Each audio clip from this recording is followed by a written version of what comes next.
Greetings and welcome to a new video about digital controller implementation. This is our example number 2. In this example we will discuss the second order transfer function and we will determine the flowchart for this digital controller. And we will see that step by step how we do that as we did in the previous example where we considered the first order system. So let's look at our example. We have the following transfer function of a digital controller given, which is shown here, which is again U over E, which is the controlling signal U and the error signal E, and this is the part of the digital computer, and this is the plant with a sample and hold, just for clarification here shown. This is the transfer function. You can see it is a second order system. We would like to draw a flowchart for the implementation of this digital controller, and again we focus only on the flowchart, not on the actual coding in the microcontroller. So the solutions, we start with the general second order transfer function, looking at our transfer function given for the d of z in the z domain. This is the second order transfer function as general with the parameters c0, c1 and c2 in the numerator, and also d1 and d2. By the way, this is always 1, this first term in the denominator, which is also the case for the first order transfer function. Looking at this general second order transfer function and our transfer function given here in this example, recognize that C0 is 4, C1 is 1 because the coefficient here is 1, and C2 is 7. And then we see that D1 is 3 and D2 is 2. So we can move on and then determine now draw the flowchart.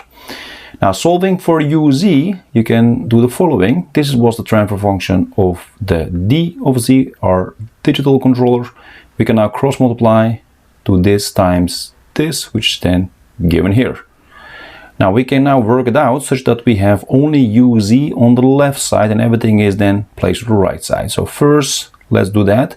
First, work out these parentheses such that you only have 1 times uz out, and then you leave only these two terms. It's shown here, and the right side is still the same.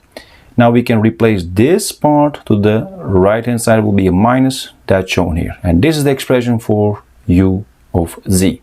You see there are actually some delay elements, and there's also some products here, which is the coefficient for the gain. Now let's move on and also continue now with our flowchart of the second order transfer function. In general, that's given by this diagram. This is only one option. There are many other variations.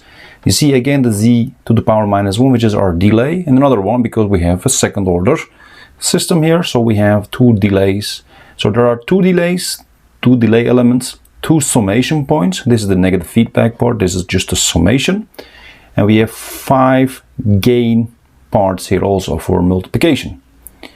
Now, in order to draw our flowchart for this transfer function, we only need to look at the coefficients C1, C0, C2, etc.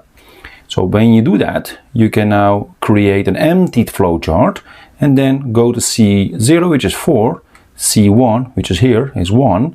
It's actually just a wire here in this case, and C2 is a 7, and D1 here is a 3, and D2 is 2, which is actually shown here. So now the diagram is actually completed. We can prove, of course, that this is indeed correct. We did that in the first example. You again make a signal here, we just call that in the first example Q, and then you work it out and you end up that this U of Z is indeed correct.